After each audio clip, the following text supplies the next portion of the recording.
next story we got up on the docket. And this is an interesting one. And it's from the good old boys at Sony. Boys and girls, all the folks who work at Sony. And that's Sony officially confirmed this week that PS5 has sold 10 million with an M units. And that's wild to me. Now, on Team Xbox, and we'll dig into what I think that means, but just from the outsider perspective, what are you thinking over on Team Xbox? So you actually said something super interesting. How many Xboxes do you have? I don't have all of them. I bought them for other family or I procured them for other family members. But I managed on launch day to get 3. On launch day, so you didn't pre-order them? Yeah, they were pre-ordered, but like on the pre-order day, I got 3 pre-reserves. So like from the same rough. Place or like different retailers? All Microsoft Store. Huh? Crazy clutch. 3 different accounts. It was what a trip. What a day it was. What a day it was. Shout out my brother's wife. She financed the endeavor. No. She just finessed all of the systems. She was like, no. I'm just gonna. She just like kept pressing enter on the keyboard and somehow ended up with 3 of them. And I was like, cool. Love it. I'm real happy that it was that easy for you to get an Xbox. So nice. Meanwhile, over in my world, 2:30 in the morning, I'm underneath the covers like a 12-year-old crackhead hitting refresh on the Amazon page. Wait, because I missed out on the Target. When Target did their pre-order allotment. Rough. I missed out on Best Buy. I missed out on Walmart. And then it was like, at 11:30, you can pre-order the PS5. Now, I wanted the discless one. I ended up having to get the one with the disc, $100 more. I love it. Fine. I don't own any physical PS5 games. Not the point. Point is, I'm hitting F5. Many people. I get it. It's in the cart. Bang. Checkout. Secured. That was in, I don't know, like September-ish. Yeah. So I'm waiting. On release day, like that week before release day, I'm like, It finally updated when they say, like, when they give you like the delivery, when it goes from like, order pending to when they're going to release. And then Amazon was like really trying to test me, because then they showed me, you know how sometimes they'll show you where the little car is. Mm-hmm. Now I had stuff to do that day. Not anymore. And it said, it'll be delivered between like whatever 2:15 and 5:15. And I saw where the little car was in my town. So I put Nicole in the car and I started driving around while she's refreshing. Sick person. So I found, hold on. So then I find an Amazon truck. I get out. I say, hey, here's my order. Do you have a package? And the guy looks at it. He goes, no, it's on another Amazon truck. He's like 2 other blocks away. So I Fast and the Furious over. I find the other Amazon truck. You Vin Dieseled it. I Vin Dieseled it. Found the Amazon truck. You did it for family. I did it for, the family is me, the PlayStation, and Nicole. That's. I saw the photo shoot. My maternity shoot. I'll insert the photo into the podcast. Right. He did a maternity shoot with the PS5. So I find the guy and I'm like, oh yeah, it's raining out. I don't want you to leave it on the porch. And the guy's like, but I got to dig through the boxes. And I was like, I don't want to nicely be like, either you're going in the truck to get it or I'm going in the truck to get it. Like where somebody's getting this. Somebody's getting it, right? So he pulls the box out and he's like, is this a PlayStation? And by that point, I was like, yeah, I got to go anyway. So I got it. I got it home. I love my PlayStation. But it was a whole endeavor to get it. Yeah. And that's that's the common thread. That's the story for a lot of people. That PlayStation 5 has been incredibly hard to get. Chip shortage, this shortage, whatever. But how do you sell 10 million units? Okay. Also, how is 10 million units a shortage? That's so many.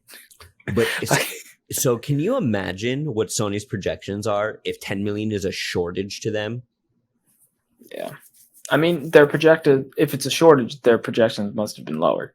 No, must have been higher. They wanted to, as in they thought they were going to sell more, but they couldn't because they didn't have the supplies to, right? No, I would think that they projected less and they couldn't keep up with the ramp up demand. So like they undershot it, which means they had to backfill a bunch of them. Yes. Okay. I understand where you're coming from. My thing is, though, PlayStation 5, in the same amount of time that it's been on the market as PlayStation 4, so if you take the same amount of time, has sold more units than PS4s in that time. How is there a shortage? Number one. And I can go on for hours about the whole, we believe in generations, this and this. Number one question is, what would the number be if not for the scarcity? I think it would be much higher. Oh, you think if they just had them on the shelves? Everyone that wanted one could get one? I think they would still be flying off the shelves. Like if you could go line up outside Target. Because of the amount of goodwill that they're just... Like, PlayStation 4 took a lot of people by surprise. Sony did everything right. PS4 generation. Right? Yeah. They ate Xbox at lunch at every turn, which is exactly why now... To me, I think Microsoft is punching back so hard with, Game Pass and stuff like that. Game Pass fire, though. Right? What a genius. Does PlayStation have anything like that? Yeah, they do. They have PS Now, but it pales in comparison to Game Pass. It's not even half the service that Game Pass is. I just got Final Fantasy VII and... Yeah, you do. There's something else. I'm literally downloading it right now. I was doing that, and then for Sarah, I was downloading the freaking Ariana Grande concert on Fortnite. Which, amazing marketing. I don't know who thought of that. I think the first one was Travis Scott. Whoever thought to put concerts in Fortnite? Genius. Promotion. Genius. Today. If they didn't get one, today. I'm a big fan. But my question is, how long do you think this can ride? Because there's a couple things that I think play into this whole Sony. Like, they're still riding on a lot of goodwill. And as somebody who is a diehard PlayStation fan, there is no reason to own a PlayStation 5. Over the PS4? There is no number one game that makes you say, I need it. Where by this time in the PlayStation 4, you had Bloodborne. You had an Infamous game. You knew Uncharted 4 was on the way. Yeah. We've had Demon Souls, which is a very niche game. You got to be a special kind of person to hate yourself enough, like me. I love FromSoft games. You got Spider-Man, Miles Morales. I was going to say, yeah, cross-gen game. So why am I buying it on it's cross-gen game. Since when? Since always. They released it on PS4 and they released it on PS5. The next cross-gen. I thought you meant cross-play. I was like, bro, I can't not play Spider-Man on Xbox. No. Sony knew better. They locked that down. Then what do we have? We had Returnal, another very niche game, much like a Souls game. Then you had Ratchet and Clank. Awesome. Great. Was it? A lot of fun. I platinumed it. Looks like a Pixar movie. I loved Ratchet and Clank. Oh, it was so good. One game. Yeah, that's fair. One game, and they just said that they were going to delay the Horizon Forbidden West, which is that like robot dinosaur game. If you know what I'm talking about. But that's cross-platform. That's also cross-generation. Yeah. So why? So how long can they sustain this? At what point are people like me going to wake up and be like, "What the fuck? What am I doing here?" When are you going to justify my $500 purchase? That's my question, because I can't be the only one thinking like this. You can say that all you want, and in theory, I think you're correct. When was the first PS4 PlayStation came out? Late 90s. I want to say 98. When did the first iPhone come out? 2007, June 2007. So you're saying 98 versus 2007? That sounds about right.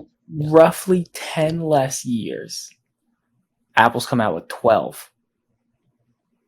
Not sure of the same thing you just mentioned. It's just what's my reason for upgrading? Yeah. You don't need one. You don't need one. That number 5 at the end of at the end of the PlayStation is why you upgrade it.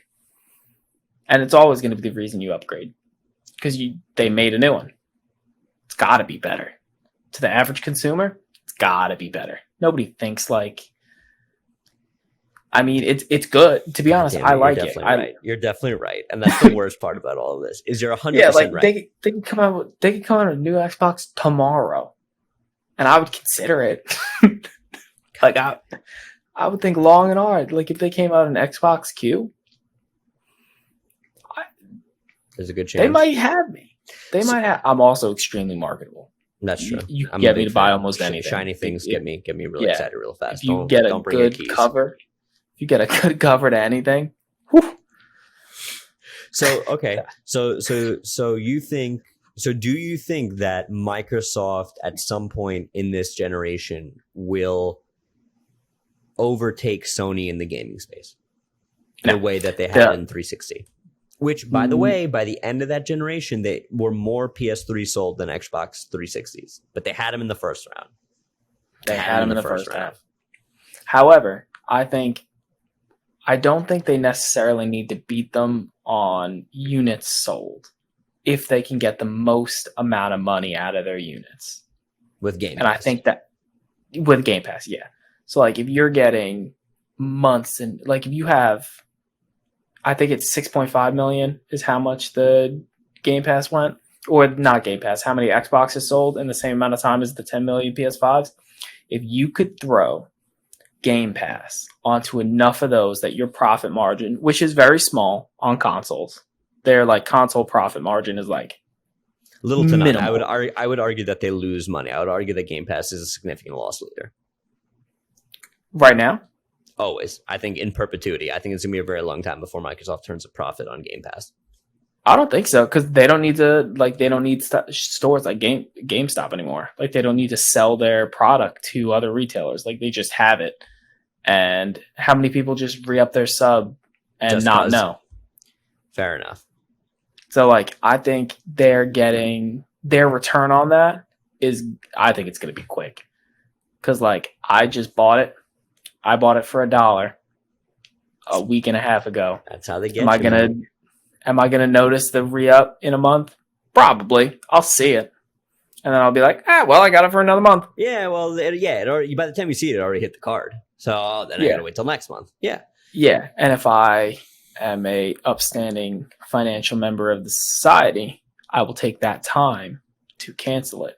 However, me, like almost everybody else, will be like, I'll cancel it at the end of the month. I got the subscription anyway. And here we go, 10 years later, and I still am paying for my Game Pass when I'm currently on my Xbox Q. I think, and I've said this to you off air before, but I think we're going to get to the point where everybody realizes that they're playing in their own sandbox. Nobody's competing with anybody anymore. I think the next frontier is subscriptions, but nobody is competing with Nintendo. Right? That's why the Steam Deck is such a big deal. But Nintendo is over here, and they've got the handheld market by the balls. They don't put their games on sale, and all of their first-party IPs are system sellers. Okay? But you're not buying a Switch as your main console. You're buying it as a supplement. You're not buying it for Call of Duty. You're not buying it for, right tool for the right job. You're probably buying it for your kid. You're probably buying it for your kid. Yeah. Exactly. On the other end of the spectrum, you've got Sony, which while they don't have this big, impressive library of any game you want at any time, what they do have is a much more well-curated thing, right?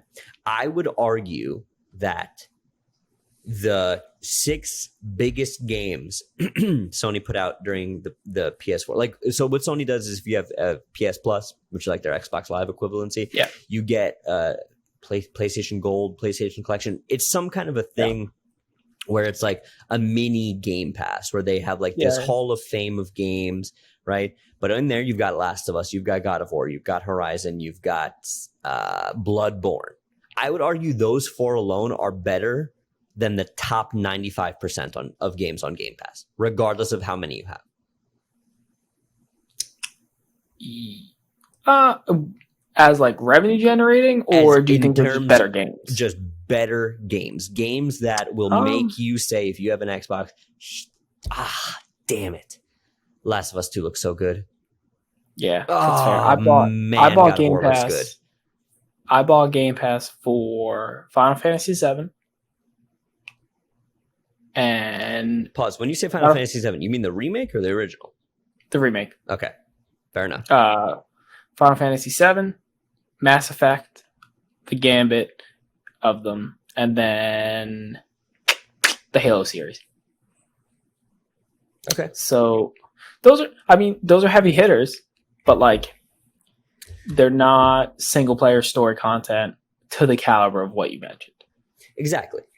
So, but my point is, they're not competing with each other. Microsoft is not trying to put out the next Last of Us. They're not trying to make this big emotional art piece about self-destructive revenge, right? They're not doing that. They're putting out Halo, which, by the way, let's talk about Halo for a sec, because I know they had the tech test, or like they were sending out invites. We didn't get one, so that's fine. Whatever. It's not Microsoft. Fine. All right, sponsor us. Get Bungie on the horn. Yeah, putting in a call tomorrow.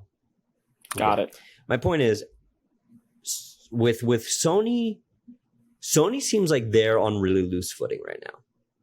And if Halo comes out, and Halo comes out in a big way, I think that puts a real big dent in Sony. What I like about what they did with Halo is they pulled it because it wasn't good. And I think too many companies, designers, products are coming out half done, underbaked, and they're selling you DLC in a month and a half, or they're updating and doing patch fixes in a month and a half.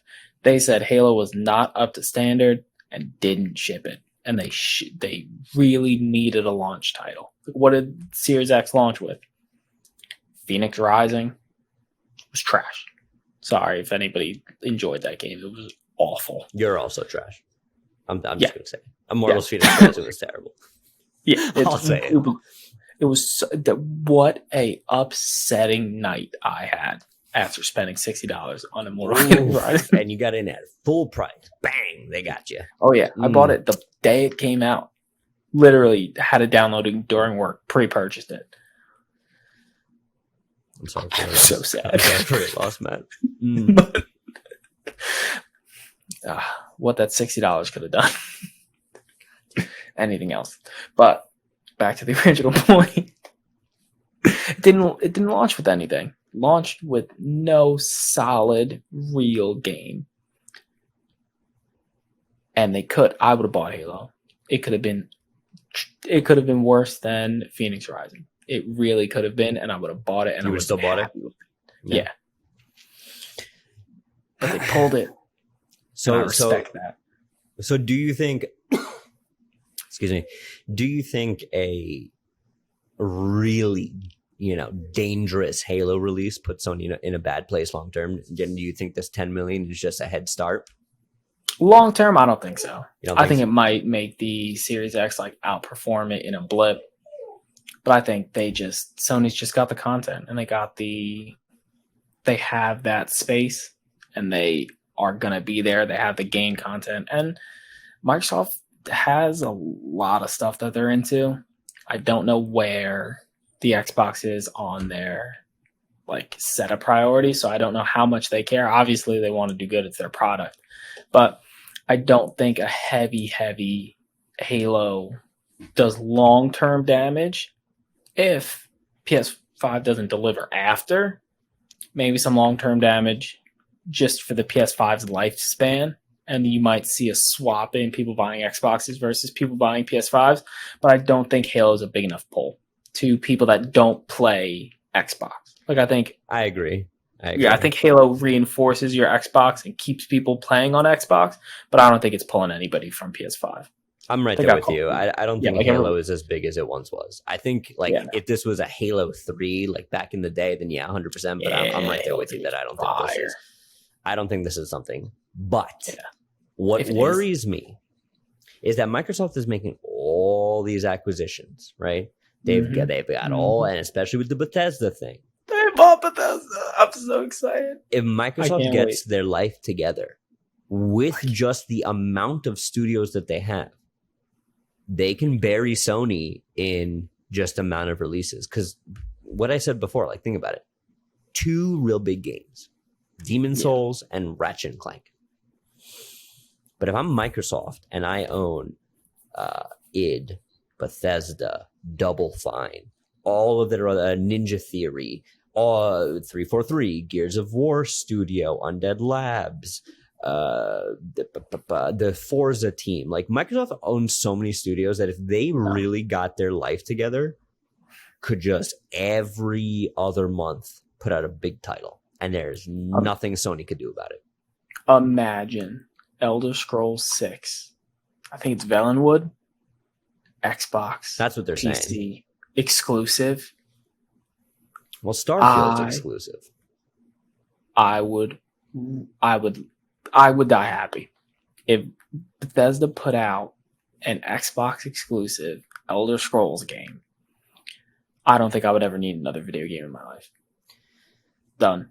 Yeah, here's my thing, and I've mentioned this before, but I think if I'm Xbox, I think the most baller advertising move that you could do is not make it exclusive and say, hey, Matt, hey, bud, hey, you new Elder Scrolls, right?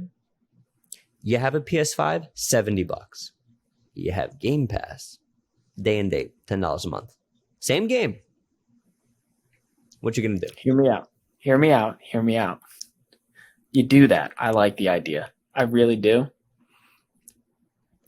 What if it's a delayed release? Like a time holiday release? Yeah, like you get Xbox gets it June.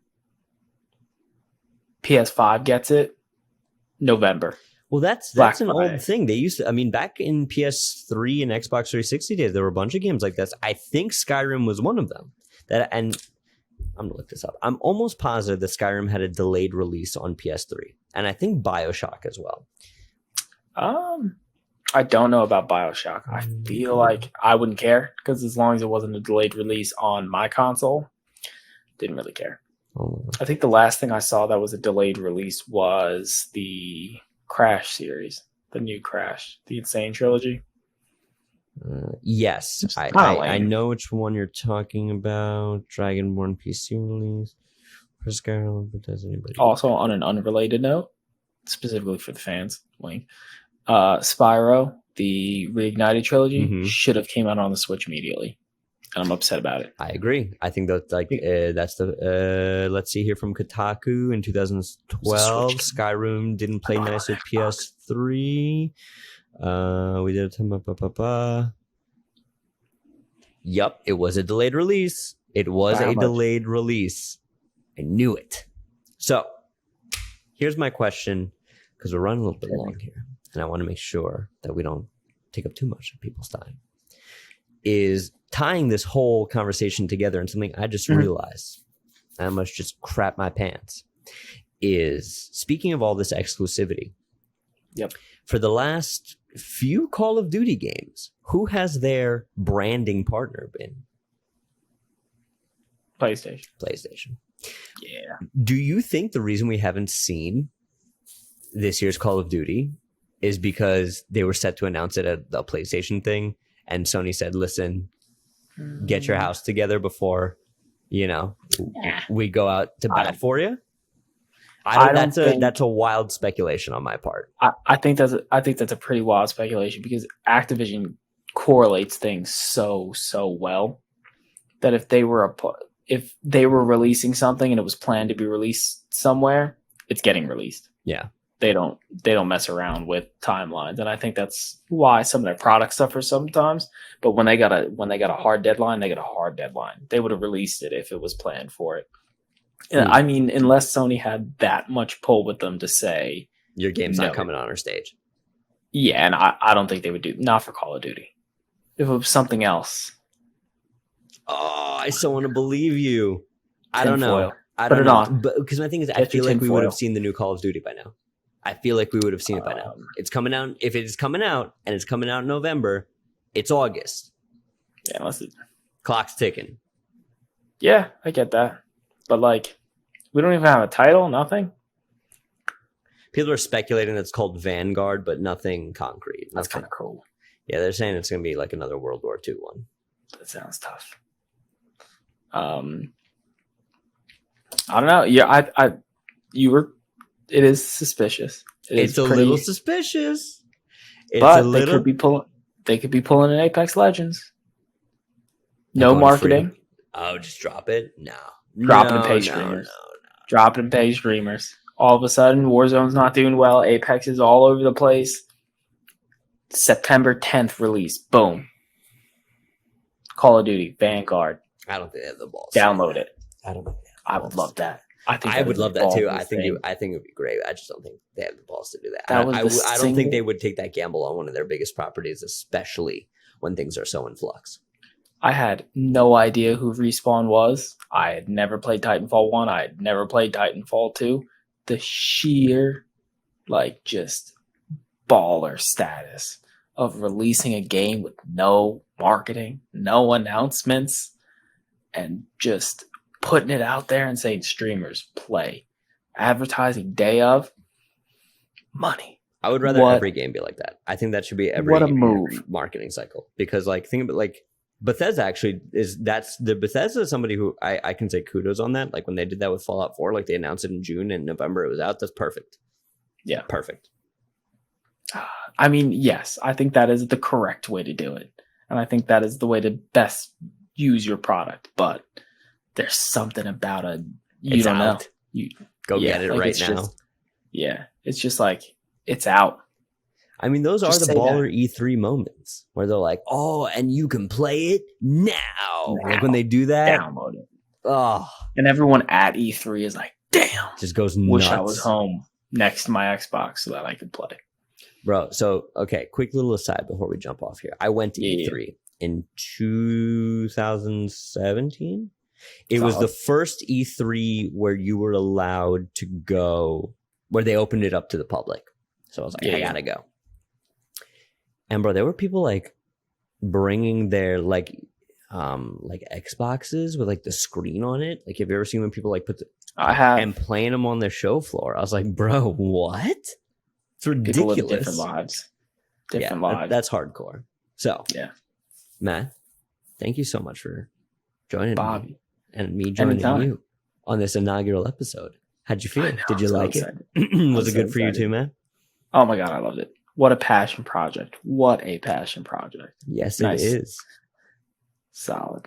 All right. Well, that's it for us this week, everybody. Again, if you like what you're hearing, if you want to hear more, if you love video games, love finance, and love all the cold hard cash that goes into the things we play, let us know in the comments below, and we will see you guys next week on the Playconomics podcast. Yeah, I'll see you guys later.